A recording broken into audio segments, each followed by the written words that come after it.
خوش نصیب ہے وہ جس نے احسان کی روش اختیار کی۔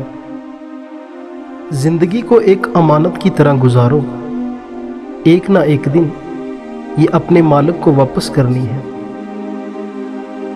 جو شخص خوشگوار زندگی بسر کرتا ہے وہ تلخ موت مرتا ہے۔ درد موت کا قاصد ہے، اے بے وقوف قاصد سے منہ نہ موڑ۔ ایسی ویرانی سے کبھی نہیں گھبرانا چاہیے جو کسی عظیم تعمیری کام کے لیے مقدمہ و آغاز ہے۔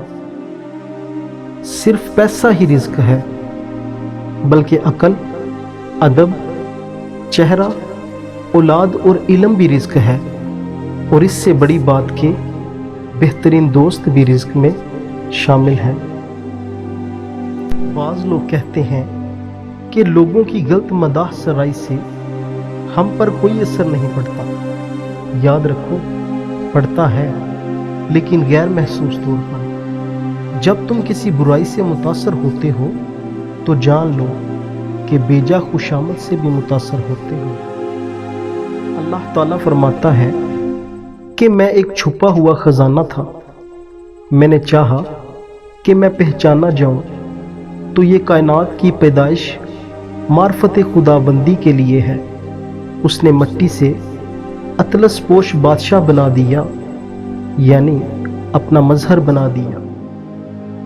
انسان کے افکار اس کی زندگی کے انداز کو متعین کرتے ہیں۔ اگر تو خدا پر توکل رکھتا ہے تو کام بھی کر، اس کے بعد خدا پر بھروسہ کر۔ سفر کی بدولت ایک غلام بھی بادشاہ بن جاتا ہے۔ چاند بھی اگر سفر نہ کرتا تو اتنا حسین نہ ہوتا۔